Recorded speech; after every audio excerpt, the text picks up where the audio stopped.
ये आकाशवाणी पटना का विविध भारती केंद्र है। अब आप खालिद रशीद से विशेष चुनाव बुलेटिन सुनिए। बिहार विधानसभा चुनाव 2 चरणों में होंगे। मुख्य निर्वाचन आयुक्त ज्ञानेश कुमार ने नई दिल्ली में आयोजित संवाददाता सम्मेलन में पहले चरण का मतदान 6 नवंबर और दूसरे चरण का मतदान 11 नवंबर को कराने की घोषणा की है। मतों की गिनती 14 नवंबर को होगी। पहले चरण में 121 सीटों के लिए वोट डाले जाएंगे, जबकि दूसरे चरण में 122 सीटों के लिए मतदान होगा। चुनाव कार्यक्रम की घोषणा के साथ ही प्रदेश में आदर्श आचार संहिता लागू हो गई है।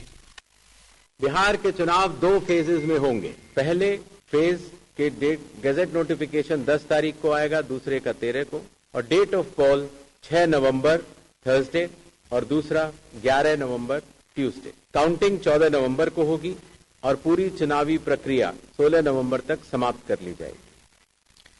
मुख्य निर्वाचन आयुक्त ने बताया कि विधानसभा चुनाव के पहले चरण में 121 विधानसभा क्षेत्रों के लिए अधिसूचना 10 अक्टूबर को जारी होगी। इसके साथ ही नामांकन की प्रक्रिया भी शुरू हो जाएगी।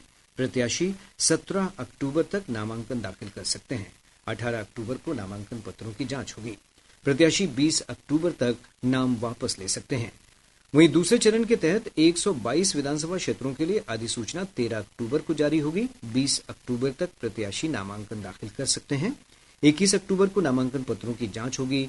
23 अक्टूबर तक प्रत्याशी नाम वापस ले सकते हैं। मुख्य निर्वाचन आयुक्त ने बताया कि राज्य में 7 करोड़ 42 लाख मतदाताओं के लिए 90,712 पोलिंग बूथ स्थापित किए जाएंगे।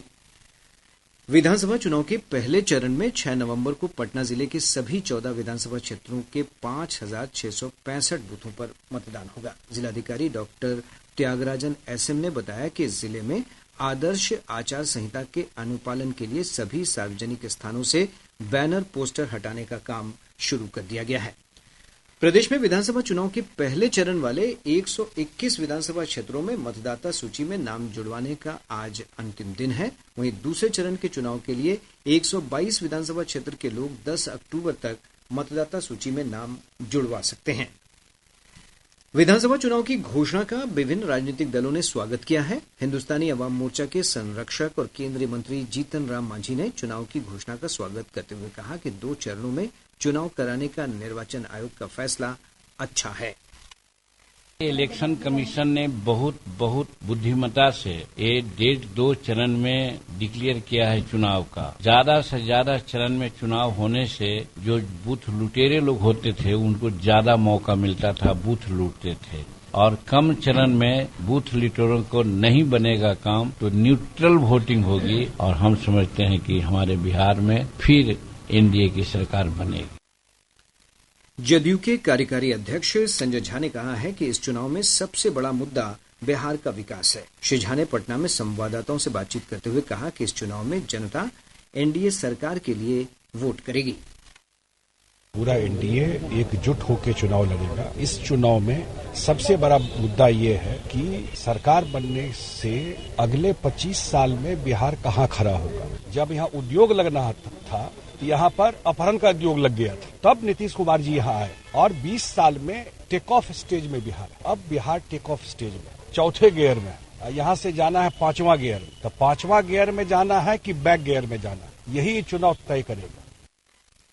राजद के वरिष्ठ नेता और राष्ट्रीय प्रवक्ता मनोज झा ने चुनाव आयोग से मांग की है कि प्रचार के दौरान नफरती बयानों पर कार्रवाई की जानी चाहिए।